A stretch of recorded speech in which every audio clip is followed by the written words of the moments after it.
안녕하세요. 사연 읽어주는 남예입니다. 오늘도 와주셔서 감사드리며 오늘의 사연 시작하겠습니다. 안녕하세요. 저는 친한 친구의 남편을 빼앗은 40대 여성입니다. 친구의 남편을 빼앗았다는 이야기를 당당하게 하다니 세상에 이런 여자가 있나 싶죠. 하지만 제 이야기를 들어보시면 그럴만했다. 제 심정을 충분히 이해하실 거예요. 제겐 태어날 때부터 친구였다고 해도 과언이 아닌 오랜 친구가 있었습니다. 이웃으로 태어나 유치원부터 심지어 대학까지 같이 나온 자타공인 주변에서도 알아주는 절친이었어요. 둘 다 남동생뿐이라 서로가 서로에게 친구이자 자매였고 누구보다도 든든한 내 편이었죠. 현경이 너 나랑 홍경이가 동시에 물에 빠지면 누구부터 구할 거야? 나는 당연히 준이 너 구하지. 홍경이 그 자식 맨날 내 색연필 가져가서 다 부러뜨리고 미워 죽겠어. 그런 남동생보다야 당연히 세상에 둘도 없는 내 친구 준이 네가 짱이지. 정말이지? 너 약속했다. 당연하지. 그러는 넌 나랑 명준이가 동시에 물에 빠지면 나부터 구할 거지? 글쎄. 아, 뭐야? 너 1억이야? 농담. 당연히 너부터 구하지. 잊지 마. 우린 6학년 때도 친구고 중학생 돼서도 친구고 100살까지 친구야. 당연하지. 100살까지 친구. 그때 함께 살았던 곳이 아버지 회사 사택이었어요. 그러다 보니 아버지 직업부터 해서 형제 관계, 취미나 성향도 비슷해서 친하게 지내지 않을 이유가 없었죠. 지금도 학창 시절을 떠올리면 되돌아가고 싶을 정도로 너무 행복한 시간이었습니다. 물론 다퉈서 서로 말도 안 하던 시절이 있긴 했지만 돌이켜보면 그것도 모두 추억이었어요. 저희는 그 관계가 영원할 거라고 믿어 의심치 않았죠. 둘 사이에 금이 가기 시작한 건 제가 결혼할 무렵이었습니다. 뭐든지 비슷한 시기에 해야 직성이 풀렸던 우리답게 연애도 꽤 비슷한 시기에 시작했어요. 하지만 저는 3년 연애로 별탈 없이 결혼까지 꼬리냈지만 친구는 남자친구의 바람으로 결혼이 파토가 난 것이었어요. 그때부터 친구는 은근히 제게 결혼을 좀 미뤘으면 하더라고요. 현경이 너 진짜 결혼할 거야? 우리 합동 결혼식 하기로 했잖아. 야, 그만큼 비슷한 시기에 결혼하자는 거였지. 진짜 합동 결혼식은 좀 아니지. 우리 부모님도 반대할걸? 치, 그럼 좀 미루든가. 언제까지? 너 새로운 남자친구 생겨서 연애하고 결혼 결정할 때까지? 2년? 3년? 그때는 너무 늦지. 아마 호준이가 그만큼은 안 기다려줄걸? 그것도 안 기다려줄 사람이면 하지 말든지. 나는 너랑 같은 시기에 결혼하고 싶었는데. 미안. 나도 너 결혼 그렇게 되면서 마음이 안 편해. 근데 결혼한다고 해서 뭐 달라지는 건 없잖아. 결혼하더라도 난 네 친구고 언제든 만날 수 있으니까 걱정하지 마. 알았지? 그땐 우울해하는 친구 마음도 이해가 되었어요. 넷이 함께 데이트한 적도 많고 결혼 준비도 거의 동시에 시작했는데 식장 계약하기 직전에 바람 사실을 알았죠. 그런 친구를 두고 저 혼자 결혼식을 진행하려니 마음이 편치는 않았습니다. 하지만 이미 상당 부분 진행된 상황에서 친구가 파혼해서 저도 미룬다고 하면 좀 이상하잖아요. 아무리 남다른 우정이라도 제 가족이 될 사람들에게까지 민폐를 끼칠 순 없는 노릇이었어요. 시간이 지나면 친구도 현실을 인정하고 받아들일 거라고 생각했는데 날이 갈수록 그 히스테리는 더 심해졌습니다. 현경아, 나와. 나 꿀꿀해. 한잔 해야겠어. 어? 아, 미안. 준이야.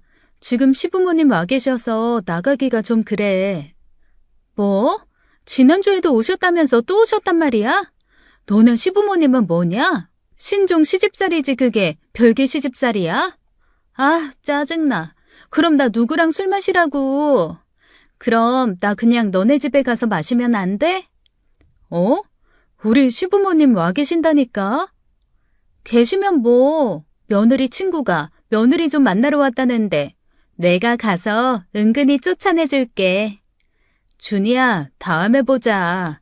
일본 유학 중이라던 시누이가 와서 오신 거라서 그래. 그리고 집으로 부르기에는 시간이 너무 늦었고. 나나 호준이야 괜찮지만 어른들 보기엔 좋아 보이지도 않잖아, 응? 결혼 후에도 달라지는 게 없을 거라고 말하긴 했지만 그래도 예의는 지킬 거라고 생각했어요. 그런 예의가 없는 친구도 아니었고요. 그런데 파혼한 이후부터는 자꾸 그런 기본 예의도 없는 것처럼 구니 저도 너무 곤란했죠. 엄마는 애가 충격도 충격이지만 셈이 나서 그러는 것 같다고 좀 더 이해해 주라고 하더라고요. 그때까지만 해도 저도 같은 생각이었어요. 그래서 애 어르고 달래듯 설득한 것이고요. 시간 되면 나가서 술도 마셔주고 꿀꿀하다고 할 때는 1박 2일 여행도 같이 간 적도 있고요. 시부모님 방문 같은 불가피한 일만 아니면 저도 최선을 다해 친구 노릇, 자매 노릇 해줬다고 생각합니다. 그러다 결혼 1년 만에 제가 임신하게 된 거예요. 가족들의 축하를 받으며 친구에게도 그 사실을 전했는데 친구는 누구보다도 더 놀란 것 같더라고요. 임신? 정말이야? 얼마나 됐는데? 이제 막 6주 됐대. 지금도 안 믿겨. 이 배에 진짜 손톱보다도 작은 아기가 생겼더라니까. 내가 엄마가 된다니. 준이야, 나 잘할 수 있을까? 나 어쩔 줄을 모르겠어. 잘하겠지. 너는 뭐든지 잘했으니까. 축하해, 현경아. 그때까지만 해도 몇 주 뒤 친구로부터 어떤 이야기를 듣게 될지 상상도 못했습니다. 막 임신 16주가 지날 무렵이었어요. 갑자기 친구가 한껏 웃음 가득한 얼굴로 다가오더니 그러는 겁니다. 현경아, 나도 임신이래. 임신. 뭐? 그게 무슨 말이야? 임신이라니. 임신 몰라? 임신. 나도 너처럼 임신했다고. 내 뱃속에도 손톱보다 더 작은 아기가 들어있다니까. 그게 무슨 말이야? 너 만나는 남자도 없다며. 갑자기 무슨 임신? 누구랑? 애 아빠가 누군데? 아, 애 아빠는 책임 안 진대.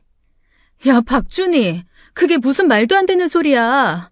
애 아빠가 책임을 안 지다니. 왜? 누군데? 그냥 클럽에서 만난 남자야. 어쩌다 보니 그렇게 됐어. 뭐? 아, 그래서 너 지금 그 클럽에서 만난 남자애를 낳겠다는 거야? 너 제정신이야? 너가 지금 무슨 얘기 하는지 알고나 하는 소리냐고. 아, 왜? 너는 임신했는데 나는 임신하면 안 돼? 나도 결혼해서 아이 갖고 싶었어. 근데 내 뜻대로 안 되는 거 어떡해? 나는 어느 세월에 연애하고 어느 세월에 남자 만나서 결혼해. 애는 언제 낳고. 이왕 이렇게 된 김에 애 생길 때 낳을래. 너도 있는데 뭐가 걱정이야. 준이야. 그렇게 쉽게 생각할 문제 아니야. 내가 있는데 뭐. 나도 내 자식 키워야 하는데 너를 어떻게 신경 써줘. 너 엄마는 이 사실 아셔? 아빠 알면 너 죽어. 야, 서영경. 나는 너 임신했을 때 축하해줬는데 너무한 거 아니야? 준이야, 너 지금 미혼모 되겠다는 거잖아. 세상에 어떤 친구가 미혼모 되겠다는 친구를 두 팔 벌려 환영해? 부부가 키워도 힘든 게 육아래.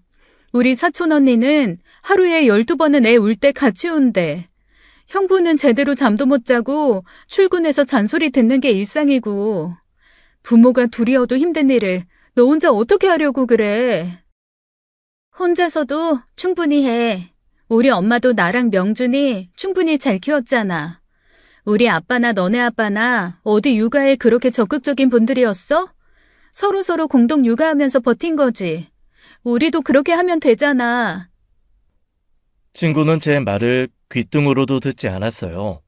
미혼모가 되어 아이를 낳아 키운다는 게 어떤 의미인지 고민할 생각도 없어 보였죠. 그저 저와 같이 아이를 낳아 키우면 그만이라는 생각뿐이라 아무리 말려도 귓등으로도 듣지 않았어요. 참다 못해 이러다 친구 엄마에게 원망 들을까 싶어 친구에게 상의도 없이 말했다가 절규할 뻔도 했습니다. 너 미쳤어? 그걸 우리 엄마한테 왜 말해? 내가 오죽하면 그래? 아무리 생각해도 이건 아니니까 그렇지. 내가 낳는다잖아. 낳는 건 나야. 누가 너더러 내 애까지 낳아달랬어? 왜 엄마한테 말해서 일을 키워? 지금 아빠 나 잡으러 온다고 난리야. 당장 병원에 데려가겠다고 난리라고. 우리 애 잘못되면 나 너 가만 안 둬. 두고 평생 원망하고 미워할 거야. 친구에게는 미안하지만 솔직히 저는 그때 친구가 정말로 아이를 낳지 않았으면 했습니다. 아무리 생각해도 그건 친구가 힘들어지는 길이었으니까요. 제가 오죽했으면 친구 엄마한테 연락해 그 사실을 밝혔겠나요. 친구 부모님께서 불이 나게 친구 자취방으로 갔지만 친구는 부모님이 찾지 못하는 곳으로 완전히 숨어버렸습니다. 그렇게 배가 불러올 때까지 나타나지도 않았어요. 한참 뒤에나 나타나 선심 쓰듯 그러더라고요. 이제 인정해주는 거지? 너 마음대로 우리 집에 말한 거 용서해 줄 테니까 나 좀 도와줘. 출산 앞두고 뭘 해야 할지 모르겠어. 일이 그렇게 된 거 어떻게 하겠어요. 저나 친구나 곧 출산해도 이상하지 않을 만큼 배는 부를 대로 부른걸요. 결국 저는 친구와 함께 육아하기로 했고 그 결정이 제게 어떤 화가 되어 돌아올지 상상도 못한 겁니다. 애를 낳고 나서야 애를 낳게 한 것이 실수였다는 것을 뼈저리게 알게 된 거예요. 친구와 저는 약 2달 터울로 아이를 낳게 되었어요. 그런데 그때부터 뭔가 이건 아니다 싶은 일들이 생기더라고요. 현경아, 안 무서웠어? 곧 출산한다니까 너무 무서워 죽겠어.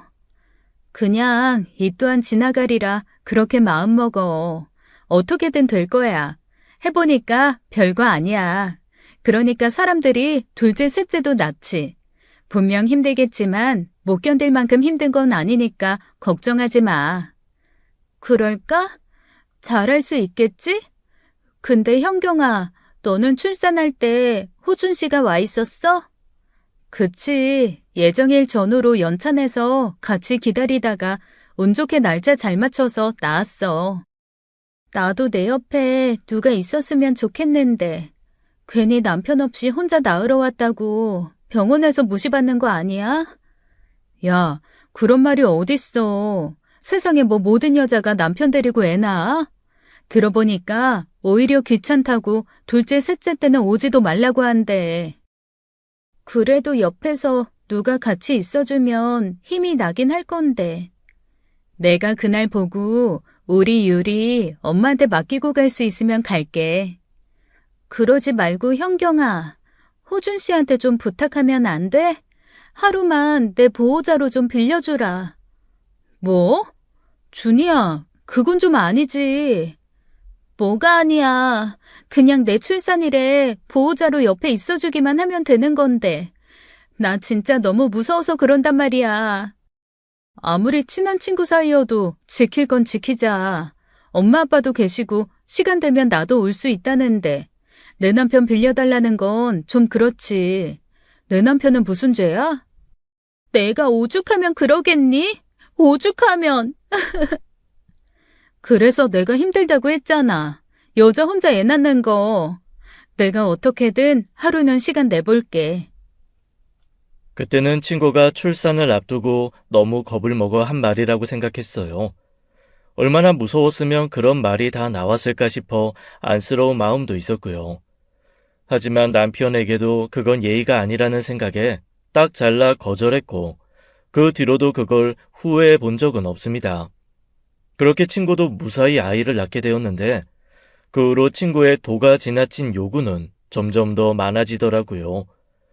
하필 친구의 친정은 다른 지역으로 이사간 지 오래였고 가뜩이나 허락받지 못한 출산이라 제대로 된 도움을 받지 못했어요. 그래서인지 제 육아를 돕기 위해 집에 머물고 계신 저희 엄마한테 의지를 하더라고요. 엄마, 나도 딸이잖아. 나도 좀 도와줘, 응? 그래, 우리 준이도 내 딸이지. 힘들 때마다 와. 엄마가 유정이 좀 봐줄게. 역시 엄마밖에 없어. 아, 진짜 엄마 바꾸고 싶어. 온갖 아양을 떨며 어린 딸을 데리고 저희 집 드나드는 날이 하루 이틀이 아니었죠. 처음에야 저도 친구 안쓰러운 마음, 같이 애 낳아 키우는 그 마음 아니 이해했는데 가면 갈수록 이건 좀 아니다 싶더라고요. 어느 날은 애 데리고 병원에 갔다 왔는데 친구는 자고 있고 엄마가 조카를 보고 있더라고요. 엄마, 준이 언제 왔어? 너 나가고 30분 뒤인가 그쯤. 밤새 잠을 설쳤나 봐. 하도 졸리다고 해서 가서 좀 자라고 했어. 엄마도 어제 잠 못 잤잖아. 요리 데리고 병원 간 사이에 엄마 눈 좀 붙이라고 한 건데. 그 사이에 준이 애를 보고 있어? 엄마 그러다 쓰러져. 나 미안해지게 그러지 마. 그럼 어떡해. 너는 남편도 있고 나도 있지만 준이 저건 어쩌다 보니 남편도 없이 혼자 애 낳아서 친정에도 팽당해서 혼자 됐는걸. 괜찮아. 엄마도 할 만큼 하니까 너무 걱정하지 마. 그러게 누가 낳으라고 떠밀었냐는 이야기가 목구멍까지 치밀어 올랐지만 참았어요. 그때는 그런 생각을 하고 그 이야기를 입 밖으로 꺼내려 할 때마다 죄책감이 들었거든요. 친구의 안 된 사정은 고려하지 못하고 결국 이기적으로 구는 것 같다는 생각이 들어서요. 하지만 해도 너무한다 싶게 저희 엄마를 부려먹는 거예요. 쌍둥이 손주 키우는 것도 아니고 저 도와주랴, 친구 도와주랴, 엄마 몸이 둘이어도 모자랄 지경이었죠. 결국 아버지로부터 엄마 수액 맞으러 병원 왔다는 소리 듣고 얼마나 미안했는지 모릅니다. 그래서 엄마도 오지 못하게 하고 친구에게도 단단히 일러두기로 한 거예요. 엄마 요즘 너무 피곤해 하시는 것 같아서 당분간은 오지 말라고 했어. 뭐? 아, 나 오늘 엄마한테 유정이 맡기고 한숨 붙이려고 했는데. 준이야, 너 해도 너무하는 거 아니야? 우리 엄마가 애 봐주는 시터도 아니고 우리 엄마 로봇 아니고 사람이야. 밤새 손주 보고 피곤해 하는데 낮엔 너 때문에 제대로 쉬지도 못했어. 뭐야, 엄마가 그래도 된다고 해서 그런 건데 왜 나를 못된 사람 만들어? 나도 피곤해서 그래. 너도 엄마한테 도움 받는데 나는 엄마한테 도움 좀 받으면 안 돼? 야, 그거야. 나는 친딸이고 넌 엄밀히 말하면 친구잖아 라는 말이 나올 뻔한 걸 간신히 참았어요. 모두가 알지만 입 밖으로 꺼내기 어려운 말들 있잖아요. 괜히 말해봤자 싸움만 될 것 같아 참았는데 친구는 말하지 않아도 알겠다는 듯 그러더군요. 아, 너는 친딸이고 나는 남이라서 그러면 안 된다? 야, 서영경, 진짜 실망이다. 세상에 둘도 없는 자매처럼 지내자고 할 땐 언제고 이제 와서 남이라고 선 긋는 거야? 네가 어떻게 나한테 그래? 그게 아니라 엄마가 너무 고생하시는 것 같아서 그렇지. 친딸인 나도 너무 힘들어서 도와달라고 하면서도 미안해 죽을 것 같단 말이야. 근데 솔직히 너희 엄마도 안 봐주는 유정이를 왜 우리 엄마가 봐주면서 수혜까지 맞아야 돼? 됐어, 나 갈게. 아, 준이야. 네가 나를 그런 식으로 생각하고 있는 줄은 몰랐어. 난 너를 진심 친동생 친언니처럼 생각해서 의지했는데 너한테 나는 그저 짐이었네. 너네 엄마 괴롭히고 힘들게 하는 짐. 네 진심 잘 알았으니까 이만 가볼게. 친구는 미안하다고 붙잡는 제 손도 뿌리치고 조카를 데리고 가버렸습니다. 그렇게 마음 상하게 할 생각은 아니었는데 막상 그렇게 대놓고 싸우고 나니 마음이 너무 불편하더라고요. 그놈의 육아 동지가 뭔지 그 마음 때문에 그랬을 거예요. 친구도 많이 속상하겠죠. 알게 모르게 제 삶과 자기 삶이 비교가 됐을 거고 딸 출산에 기꺼이 달려와 주는 엄마가 없어 서글펐을 겁니다. 그래서 제가 먼저 손을 내민 거예요. 남편 쉬는 날 아이를 남편에게 맡기고 친구에게 필요한 육아용품 몇 개를 사다가 친구 자취방으로 갔죠. 결혼하면서 대출받아 30평대 아파트 매매에 비교적 넓은 공간에서 육아를 시작한 저와 달리 친구는 17평짜리 월세 소형 아파트에서 자취를 하고 있었어요. 안 그래도 한 짐을 이고 지고 사는 친구인지라 아이 물건까지 더해지니 집안이 답답하게 느껴질 지경이었죠. 친구는 선뜻 문을 열어줘 놓고 아직 서운한 마음이 안 가셨는지 툴툴거리더라고요. 살살 달래 내가 실어냈다 사과하고 마음을 풀어주었습니다. 그러다 보니 그 뒤로도 어지간한 일은 이해해야지 싶은 일들이 많았어요. 하지만 주변 친인척과 친구들이 우리 딸 위해 보낸 선물까지 탐내는 걸 보니 자꾸 갈등이 생기는 겁니다. 네가 참아. 준이 사정 빤히 알면서 그래. 근데 자꾸 화가 나. 엊그제는 고모가 사준 그 드레스 있잖아. 유리 나중에 돌되면 입히라고 한 하얀 드레스. 그걸 아무렇지 않게 챙기더라니까. 원래 엄마가 되면 없던 욕심도 생기고 그래. 자긴 그런 거 챙겨주는 친인척 하나 없으니 그런 거지. 드레스는 엄마가 사줄게. 마음 풀어. 그렇게 호의는 하나둘 늘어나는데 친구는 그게 당연히 누릴 수 있는 권리라고 생각하더라고요. 친구들이 사준 가재 손수건이 많이 있었는데 그걸 또 아무렇지 않게 챙기는 걸 보고 참을 수가 있어야지요. 참아야지 싶은 마음보다 마음에 있던 진심이 먼저 튀어나가 버린 겁니다. 그것까지 가져가게? 어? 가재 손수건 많길래. 왜? 가져가면 안 돼? 우리 유리 건데 당연히 가져가기 전에 물어야 하는 거 아니야? 아니, 많으니까. 여기 공짜 마트 같은 데 아니야. 너가 그렇게 당연하게 챙기는 거 다 우리 유리 앞으로 들어온 선물이라고. 너가 그렇게 말도 없이 함부로 챙겨가면 내가 나중에 그거 준 사람들한테 뭘 어떻게 받았는지 인증은 어떻게 하니? 옷 들어오면 입혔다고 사진이라도 찍어 보내는 게 예의인데 너가 그렇게 가져가면 나는 그 사람들한테 뭐가 되니? 그거야 너가 말하면 내가 다시 돌려주겠지. 사진 그게 뭐라고 사람을 그렇게 몰아붙여? 됐다. 말해도 모르는데 내가 너한테 더 뭐라고 하겠냐? 야, 서영경, 너 말이 좀 그렇다. 사람 되게 무안하게. 무안한 줄 알면 앞으로 나한테 말이나 하고 가져가라고. 친구가 저를 쏘아보는 게 느껴졌지만 저는 쳐다보지도 않았어요. 사소한 것들이 쌓이다 보니 친구를 이해하려는 마음보다 이해받고 싶은 마음이 더 강해지더군요. 그렇게 토라진 친구가 집에 가버린 후 한동안 연락도 안 했습니다. 솔직히 말하자면 친구가 오지 않으니 신경 쓸 일도 없고 편하더라고요. 친구는 전처럼 제가 먼저 다가와 사과하길 기다렸던 모양인지 다른 친구들한테 자꾸 저 어떻게 지내냐 떠보던 모양이었습니다. 제가 아무렇지 않게 잘 지낸다고 하니 처음으로 우리 아이 내복을 사가지고 왔더라고요. 그러면서 울면서 사과하는 겁니다. 형경아, 미안해. 내가 생각이 짧았어. 너네 집이 무료 마트라고 생각해서 그런 게 아니라 그냥 내가 너를 너무 편하게 생각해서 그랬나 봐. 게다가 우리 유정이랑 다르게 유리는 아무것도 모르는 그 어린 나이부터 선물이 가득 쌓여 있으니까 유정이한테 미안하기도 하고. 형경아, 내가 잘못했어. 기분 풀어라. 내가 미쳤지.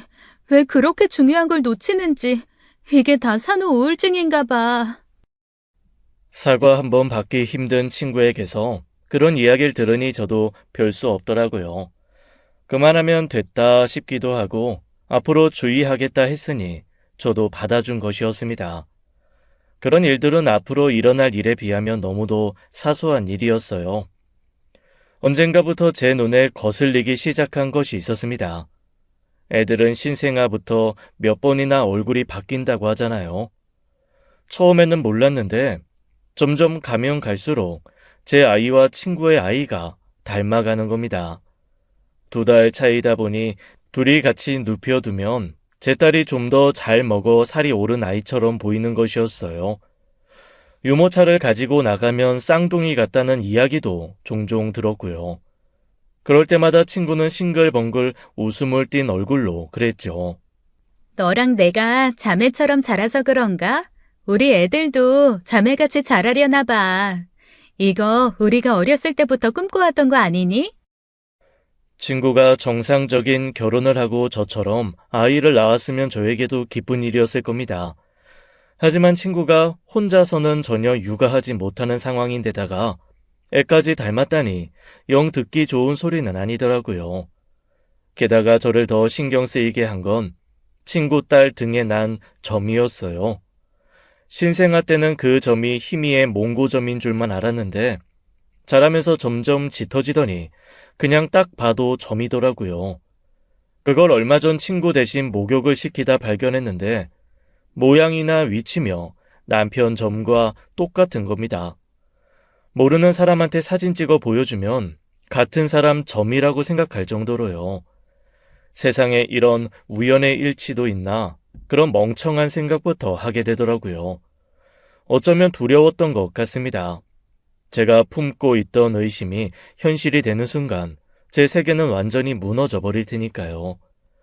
그 뒤로 혹시나 한 마음에 조용히 남편과 친구를 유심히 살폈지만 그 둘에게서 수상한 점은 찾을 수가 없었어요. 그 전부터 따로 연락하던 사이도 아니었고 저 없이 따로 만난 적도 없고 함께 있어도 대화도 잘 안 했거든요. 함께 육아를 하는 것도 남편이 회사 갔을 때 일이라 친구가 집에 자주 드나드는 것에 비해 둘이 마주친 적도 없어요. 한 번은 남편에게 은근히 떠본 적도 있습니다. 준이 말이야. 당신은 어떻게 생각해? 어떻게 생각하냐니? 미혼모긴 하지만 외모도 그렇고 몸매도 그렇고 괜찮잖아. 좋은 사람 있으면 소개시켜주면 어떨까 싶어서. 글쎄, 아무리 그래도 애가 있는데 쉽지 않지. 애 있는 돌싱이면 모를까. 뭐 알아봐줘? 어? 나중에 준이한테도 말해보고. 하지만 남편은 친구를 전혀 의식하고 있는 것 같지 않았습니다. 그럴 때마다 내가 대체 무슨 생각을 하고 있는 건지 출산으로 정신을 놓아버렸나 싶어 자책도 했었어요. 그러던 어느 날이었습니다. 우연히 계좌 정리를 하던 중 평소 쓰지 않은 계좌에서 상당히 많은 돈이 인출된 사실을 알게 된 거예요. 저희 부부 전체적인 자산 관리는 남편이 하지만 비밀번호를 공유해 늘 확인할 수 있게 해두었어요. 평소 자산 관리에 관심이 많은 남편인지라 다 맡긴 부분이었고 한 번씩 확인할 때마다 잘하고 있다는 생각이 들어 관여하지 않았거든요. 돈이 인출된 그 계좌는 평소에는 사용하지 않는 계좌였어요. 주변에서 아이 축하금으로 들어온 돈을 따로 모아두는 곳으로 훗날 아이에게 크게 쓸 일이 없으면 독립할 때 그대로 주자고 의견을 모아 만든 것이었거든요. 엄청나게 많은 돈이라고 할 수는 없지만 양가 어른들께서 계좌의 취지를 아시고 주신 목돈이 있어 절대 적지는 않은 돈이었죠. 그런데 그 계좌 잔액이 하나도 없으니 얼마나 당황스러웠겠어요. 여보, 유리 계좌에 돈이 하나도 없던데 어디에 옮겼어? 그거? 실은 엄마가 잠깐만 쓰고 주신다고 해서. 어머님이? 갑자기 그렇게 큰 돈을 어디에? 아니, 무엇보다 그 정도는 어머님도 가지고 계실 거 아니야. 아버지 모르게 쓸 일이 있다고 하셔서 나한테 급하게 말씀하셔서 그랬어. 당신한테 말할까 하다가 엄마 체면도 있고 해서. 미안해. 엄마가 빨리 쓰고 주신다고 했으니까 모른 채 하고 있어. 그때 뭔가 무시하기 힘든 촉이 오더라고요. 1,000만 원 살짝 넘는 돈이었는데 그 돈이 없어 아들에게 손 벌릴 뿐이 아니라는 걸 저는 잘 알고 있었습니다. 그래서 은근슬쩍 어머님께 연락해 넌지시 떠봤거든요.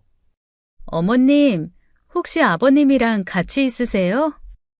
아니, 그 양반 요즘 임장 다니잖아. 둘째 손주 태어나면 애들 띄워놓을 수 있는 전원주택이 좋겠다고 벌써부터 아주 콧노래가 절로 나와. 요리 돌도 안 지났는데 저 양반이 왜 저러나 모르겠다. 그러세요? 아가씨도 머지않아 아이 가질 텐데 넓은 마당이 있으면 좋죠. 근데요, 어머니, 혹시 무슨 일 있으세요? 무슨 일? 무슨 일은? 하루하루 네 아버지 콧노래 듣는 거 말고는 별일 없는데? 왜? 무슨 일 있어? 아니요. 며칠 전에 어머니께서 요리 아빠한테 돈을 빌려가셨다고 하셔서 혹시 무슨 일 있나 하고. 돈? 무슨 돈? 난 호준이한테 돈 같은 거 빌린 적 없다. 자식한테 돈 빌린다고 네 아버지한테 한 소리 들을 일 있니? 큰 돈이 필요하면 차라리 네 아버지한테 빌리고 말지. 왜? 호준이가 나한테 돈 빌려줬대?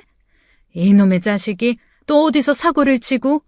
아무튼 난 아니니까 괜히 나 끌어들이지 말라고 해. 역시나 제 촉이 맞았더라고요.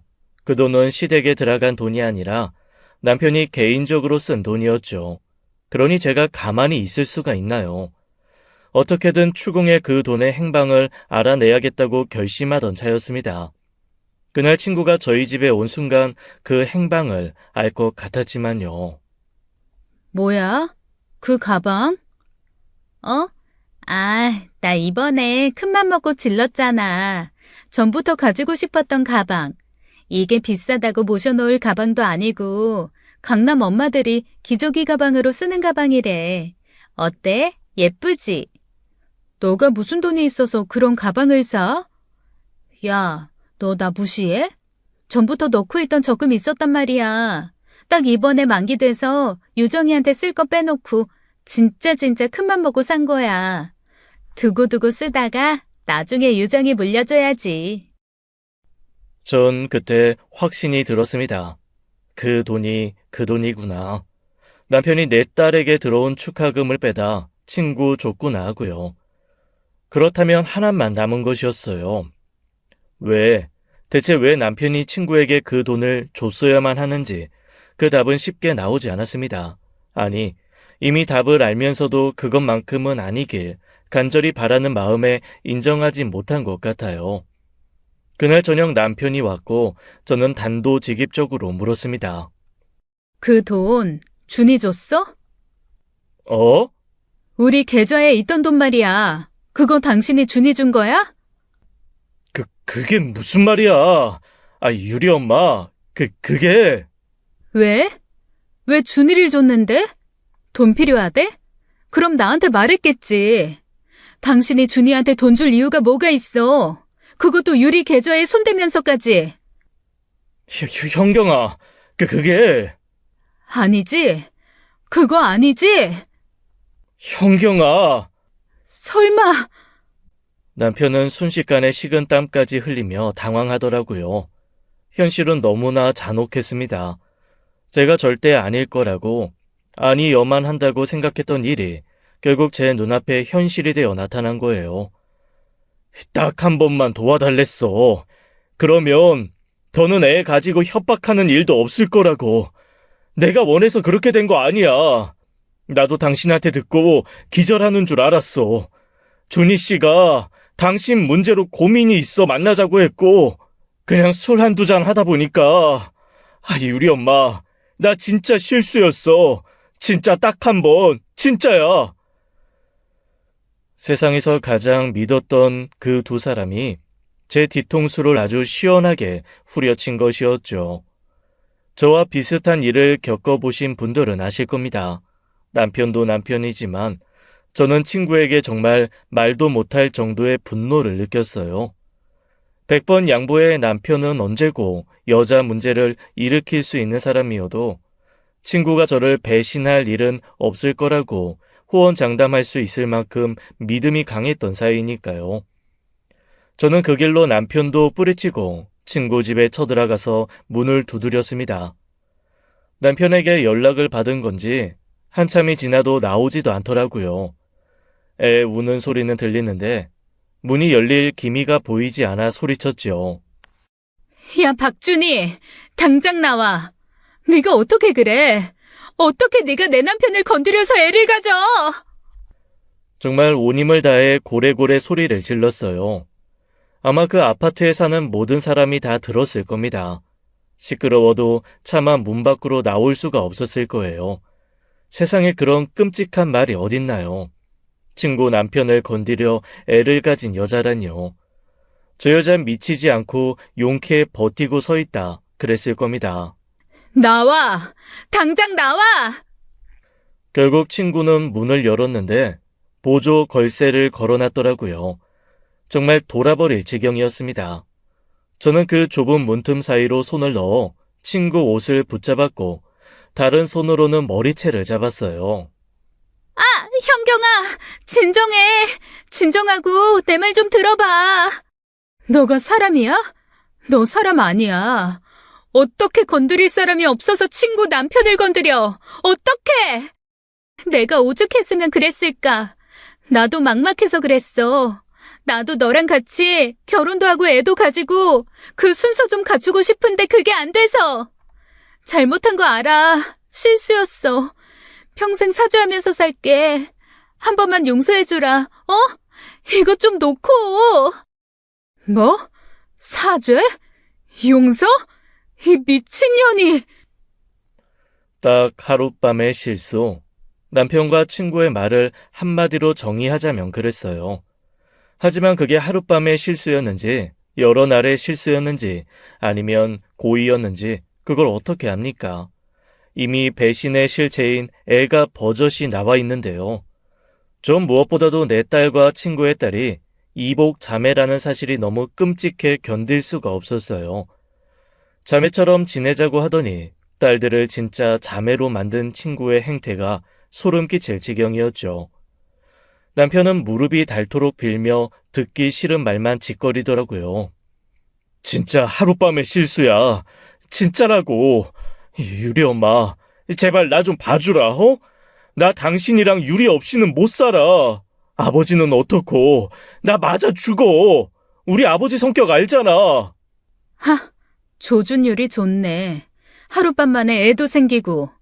나랑 유리 없어도 당신은 준이랑 유정이가 있는데 아쉬울 거 없잖아. 아버님? 그냥 몇 대 맞아. 설마 자식인데 죽이기야 하겠어? 그러고 보니 유정이 이름도 당신이 지었나? 유리, 유정이. 꼴값 떤다 진짜. 저는 순순히 이혼하지 못하겠다는 남편 때문에 시댁까지 찾아가야 했습니다. 소송을 하느니 그 편이 더 빨랐거든요. 시어머니는 쓰러지셨고 시아버지는 골프채를 들었어요. 결국 그렇게까지 일을 키우고 나서야 이혼을 했고 친구를 상대로는 상간자 소송으로 합의금을 받았죠. 그 돈도 친구 어머니께서 내주신 돈이었습니다. 제가 아는 친구는 임신으로 일을 그만두게 되면서 돈도 없었거든요. 그렇게 제 세상은 두 사람의 배신으로 하루아침에 완벽하게 뒤집어졌고 저는 애딸린 이혼녀가 된 거예요. 그렇게 무려 7년의 세월이 흘렀습니다. 시아버님 덕분에 재산 분할을 유리하게 받고 친정 근처에 아파트를 구해 살았어요. 엄마 도움으로 애를 키우고 이혼 후 거의 바로 일자리부터 구해 생계 활동을 시작했죠. 남편과 함께 살았을 때까지만 해도 3살까지는 제가 부터 키우고 어린이집에 보내고 싶었는데 돌이 지나자마자 바로 어린이집에 보내야 했습니다. 이혼으로 삶이 달라진 건 딸도 마찬가지였던 것이지요. 들리는 소문에 의하면 결국 친구애도 남편의 애니 잘해보려고 혼인신고까지 했던 모양이에요. 친구의 소형 아파트에 들어가 살다가 1년을 채우지 못하고 이혼했다는 소식도 들려왔죠. 박준이 그거 결국 이혼했대. 아주 하루가 멀다 하고 싸우다가 박준이 그게 지분에 못 이겨서 지 자식한테 손찌검을 했나 보더라. 준이가? 유정이를? 그럼 이혼하고 애를 보낸 거야? 아니, 호준 씨도 박준이 걔가 애 엄하게 키우는 거 알고 자기가 데려가겠다고 했는데 곧 죽어도 안 된다고 하더래. 근데 호준 씨도 호준 씨지.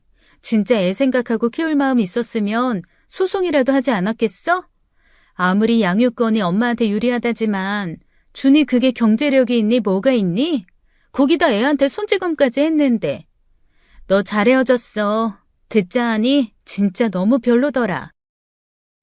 주변 지인들은 저 힘내라고 그런 이야기를 전해주기도 했지만 그게 그렇게 큰 도움이 되진 않았습니다.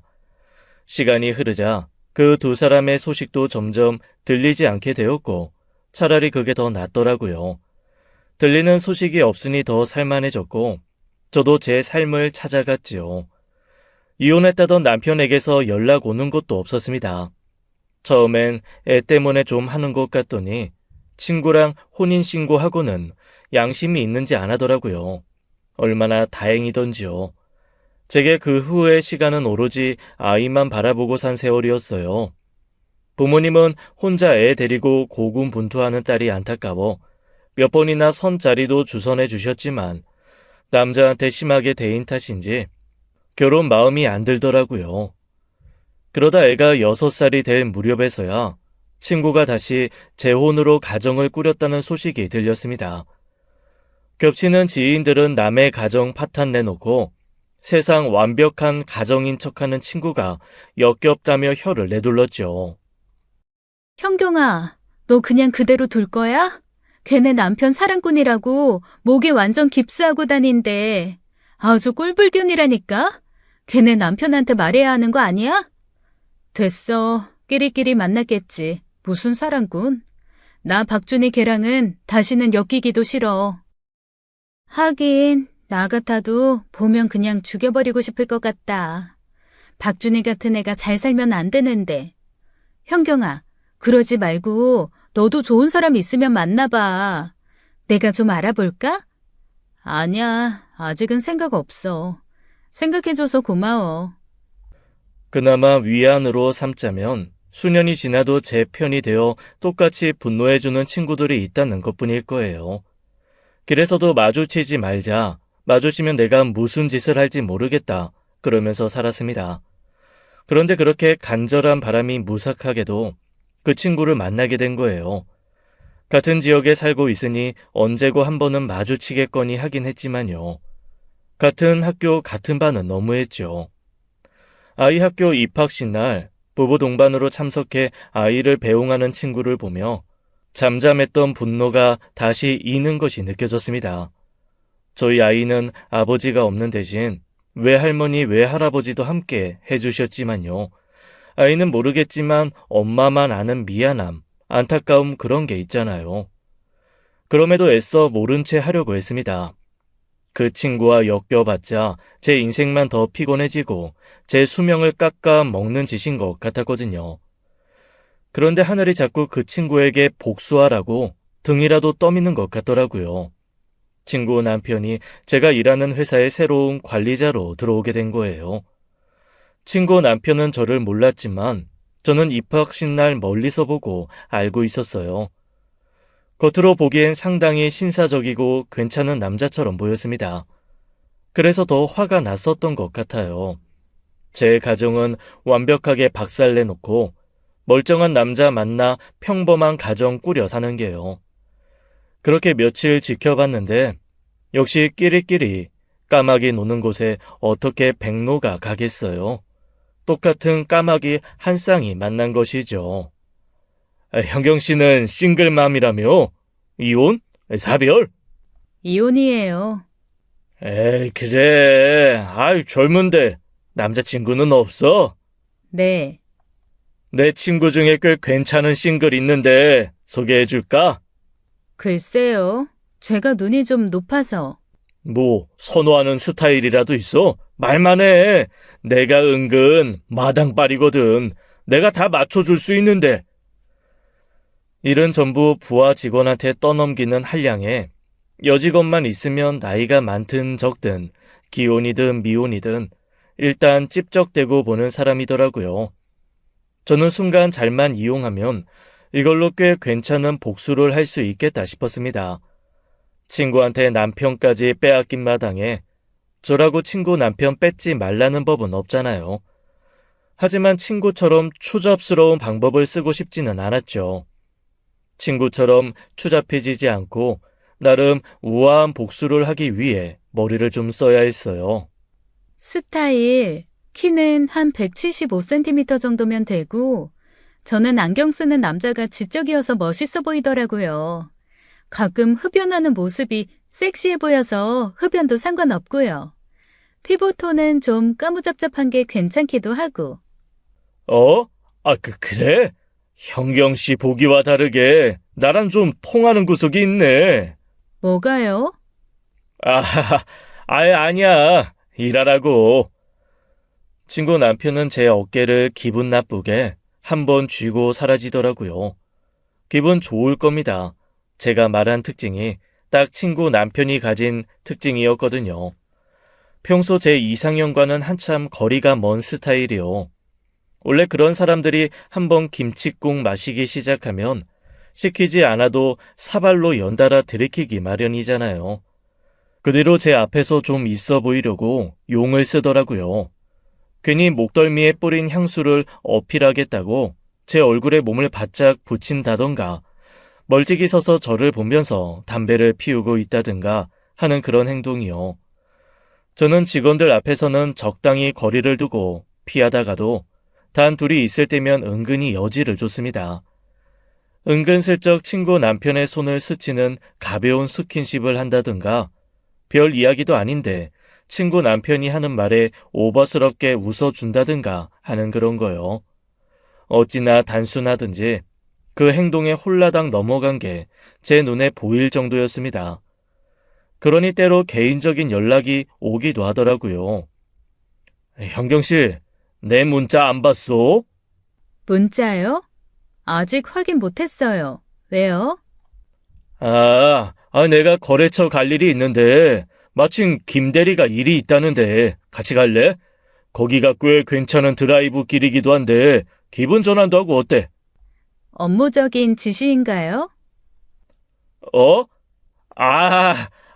현경 씨 또 눈치가 있네. 당연히 업무 지시지. 그럼 갈게요. 친구 남편은 좋다고 따라 나서더군요. 저는 완벽한 복수 앞에서 좀 더 치밀해야 했습니다. 혹시라도 나중에 빌미가 될 일을 만들지 않기 위해 개인적인 연락도 일체하지 않았어요. 은근히 돈을 쓰게 하거나 살짝 선을 넘게 하는 등 아슬아슬한 줄타기 하듯 친구 남편을 대했죠. 어떻게 보면 직장 상사로서 대하는 것으로 보이면서도 또 어떻게 보면 착각하게 되게끔 한 거예요. 현경 씨, 그때 말한 이 소개팅 말이야. 네? 네. 마침 딱 현경 씨가 말한 그런 스타일이 있는데 어때? 만나볼래? 그런 스타일 있으면 만나보면 좋죠. 어떤 분인데요? 그게 현경 씨 생각보다 꽤 가까이 있는데 현경 씨 모르겠어? 어디요? 저희 직원 중에 그런 분이 계시던가요? 여기 있잖아, 여기. 눈앞에 두고도 몰라? 친구 남편은 신이 나서 그러더라고요. 당장이라도 잡아뜨리면 자빠질 것 같은 여자를 두고 아주 안달이 나 있는 것처럼 보였습니다. 역겹고 불쾌했지만 복수를 위해 휴대전화 녹음을 켜놓고 견뎠어요. 그러니까 부장님 말씀은 지금 부장님 한번 만나보라는 그 말씀이세요? 하지만 부장님 결혼하셨잖아요. 저야 남편 없는 싱글맘이라지만 가정도 있으신 분이. 에이, 알면서 알만한 사람이 빽이야. 근데 나 그렇게 막 재미만 보려고 하는 사람은 아니야. 실은 이혼도 생각하고 있거든. 이혼이요? 왜요? 사모님이랑 꽤 단란한 가정이신 것 같던데. 그게 다 쇼윈도라고 쇼윈도. 집사람이 아주 보여지는 거에 환장해서 사람을 들들 볶아. 그래도 내 아들한테 잘하니 참고 살았지. 여자로서 매력이 하나도 없어. 우리 현경 씨처럼 살결도 보드랍고 매끈한 각성미라도 있었으면 좋았을걸. 부장님, 방금 그 말씀은 좀 선을 넘으신 것 같은데요? 어? 아이, 내가 좀 그랬나? 내가 좀 빨랐지? 미안해. 불쾌하게 생각하지 마. 내가 현경 씨 생각하는 마음이 너무 앞서서 그랬어. 알지? 저는 행여 무슨 일이라도 당할까 심장이 요동을 쳤습니다. 다행히 확실히 선을 그은 덕분에 이상한 일은 없었고 녹음에도 문제가 없었어요. 그날은 어영부영 친구 남편이 원하는 대답은 없이 헤어졌고 저는 기다렸다는 듯이 그 길로 친구에게 그 녹음을 보냈죠. 잔잔한 수면 위로 바위가 굴러떨어진 기분이 어떤지 평온했던 삶에 폭탄이 떨어진 그 기분 알았으면 좋겠다는 간절한 바람을 담아서요. 아니나 다를까 문자 메시지를 보내자마자 제게 연락이 오더군요. 받지 않았어요. 그 길로 바로 휴대전화도 꺼버렸죠. 속이 아주 새까맣게 타서 제가 될 지경이었을 거라고 생각하니 묵은 체증이 서서히 내려가는 것 같았습니다. 친구의 반응은 생각보다 굉장히 화끈했어요. 다음날 바로 회사로 찾아왔거든요. 오자마자 눈이 뒤집혀서 미친 듯이 쏘아대더군요. 서영경, 어딨어? 이 미친년 어딨어? 왜 이러세요? 누구신데 그러세요? 서영경 어딨냐고? 내가 네 목소리도 모를 줄 알아? 번호 바꾸면 모를 줄 알았어?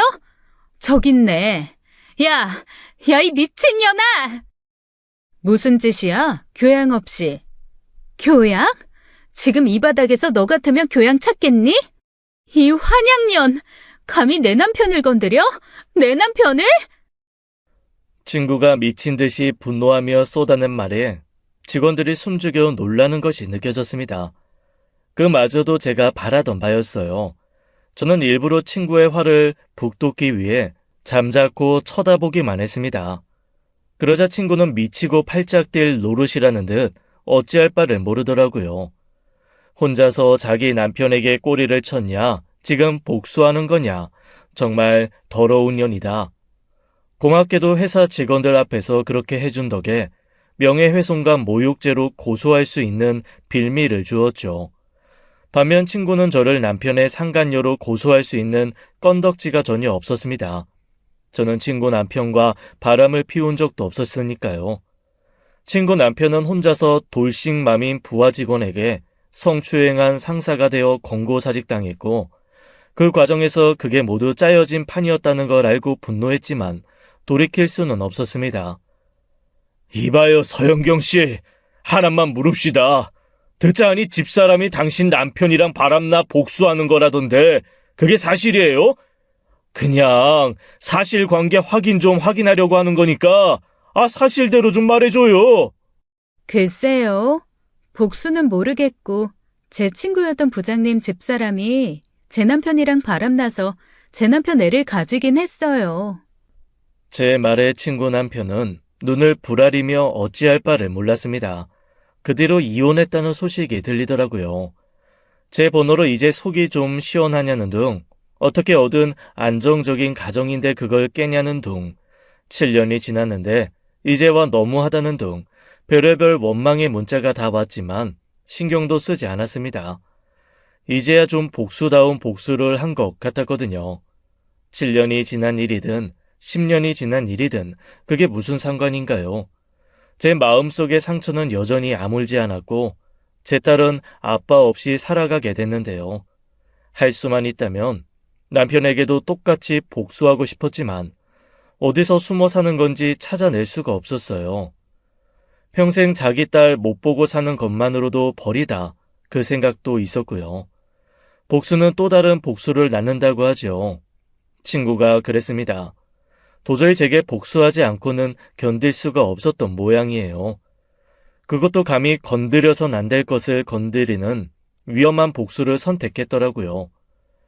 어느 날 학교가 끝나는데도 딸이 연락이 없는 겁니다.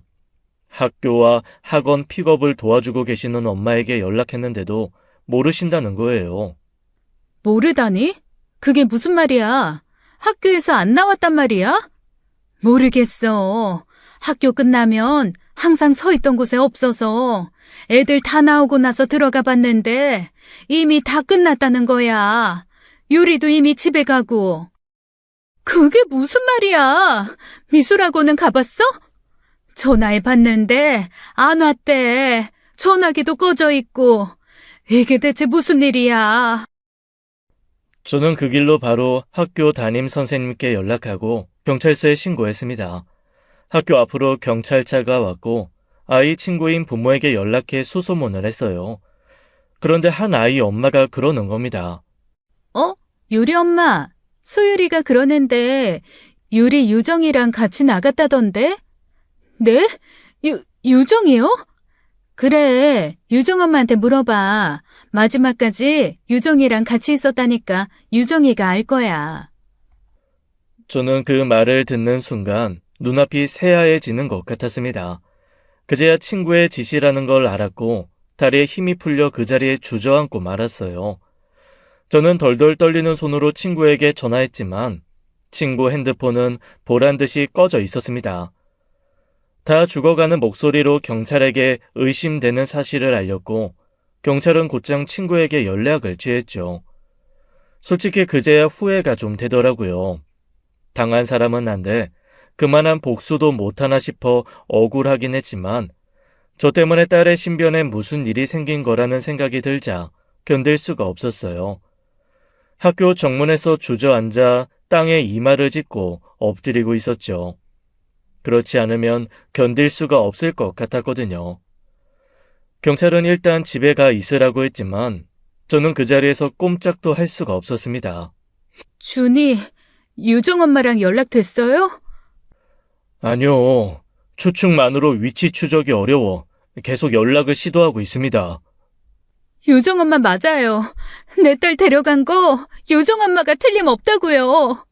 당장 위치 추적이든 뭐든 할 수 있는 거 다 해줘요. 네? 경찰은 그렇게 쉬운 문제가 아니라며 제게 기다리라고 했지만 애가 사라진 마당에 엄마가 그게 되나요? 결국 횡설수설하며 친구와의 관계, 최근에 있었던 일을 대충 털어놓았더니 그제야 경찰은 다급하게 움직이더군요. 정황상 보복성 유괴라는 것이 인정된 것이죠. 하지만 위치 추적도 쉽지는 않았습니다. 휴대전화를 꺼버리면 마지막 꺼진 곳까지만 추적이 가능했거든요. 그야말로 속이 새카맣게 타버리는 것 같았죠. 딸에게 무슨 일이 생기면 저는 가만히 있지 않을 작정이었습니다. 복수가 복수를 낳으니 결국 누군가 용서를 해야 한다고 해서 그게 내가 되어야 하나요? 저는 그렇게 관용적인 사람도 너그러운 사람도 아니었습니다. 제가 한 짓이 후회가 되다가도 왜 당한 내가 참았어야 하는지 도저히 납득이 안 되더라고요. 그렇게 마음속으로 친구를 수천 번을 갈기갈기 찢어 죽였을 겁니다. 경찰이 갑자기 함께 서로 가자고 하더라고요. 아이, 찾았습니다. 서로 가시지요. 그게 정말이에요? 경찰차를 타고 급하게 서로 가자 그곳에는 친구가 앉아 있었습니다. 유리, 우리 유리 어딨어? 어머니, 진정하세요. 아이들은 저희가 안정을 취할 수 있는 곳에서 보호하고 있습니다. 보다시피 유정이 어머니께서 이런 상황이라. 경찰이 넌지시 바라본 친구의 손목에는 수갑이 있었어요. 아이들을 위해 그 모습을 보이지 않으려 따로 보호하고 있었던 것 같았습니다. 친구는 허탈한 표정으로 저를 힐끔 보더니 책상 위로 시선을 던지고 넋놓고 있더라고요. 순간 분노가 일어 친구의 뒤통수를 세게 후려쳤습니다. 곁에 있던 경찰의 저지로 2대 3대 때리지 못해 한이 되더군요. 그때 경찰이 그러는 거예요. 진정하세요, 유리 어머니. 박준희 씨는 아이를 자발적으로 데리고 오셨습니다. 네? 자수했다. 자수했어. 됐냐? 친구는 미련도 없다는 듯 씁쓸한 목소리로 그러더군요. 저는 그게 믿기지 않았어요. 유괴하려다 자수라니 갑자기 무슨 바람이 불어 정신을 차렸나 싶더라고요. 유정이랑 유리 뒷좌석에 앉혀놓고 나들이라도 가는 것처럼 데리고 갔어. 둘이 신나서 앉아서 쫑알대는데 나도 뭐 어쩌자고 데리고 간 건 아니고 그냥 너 속이나 상했으면 좋겠다 싶어서 갔어. 눈이 돌아서 그랬어. 그렇다고 애를 건드려? 너도 애가 있으면서 어떻게 애를 건드려? 엄밀히 말하면 애를 건드린 게 아니라 너를 건드린 거지. 한번 봐봐. 내가 유리몸에 털끝 하나 손댔나? 그래서 잘못한 게 없다? 네가 잘났다 이거야? 내 잘못이라는 생각이 들어 그랬다 왜? 뭐? 유리랑 유정이 그렇게 나란히 앉아 그러더라. 우리는 평생 우정이야. 2학년 때도 친구하고 3학년 때도 친구하자. 100살 때도 친구하자. 그거 우리가 초등학교 때 했던 약속이잖아. 우리가 왜 그렇게 됐을까? 천년만년 친구하던 우리가 왜 그렇게 돼버렸을까? 목적지도 없이 애들 얘기 들으면서 달리다 보니 답이 보이더라. 아, 나 때문이구나. 내가 먼저 시작했구나. 그래서 우리 관계가 이렇게 돼버렸구나. 망할 년, 썩을 년, 미친 년. 그러고도 뭘 잘했다고 애를 납치해? 염치도 없는 년. 친구는 울기 시작했습니다. 그러면서 의자에서 일어나 제 앞에 무릎을 꿇더라고요. 미안해. 내가 잘못했어. 다른 사람도 아닌 내가 너한테 말도 안 되는 짓을 해버렸어. 미안하다, 현경아. 미안해.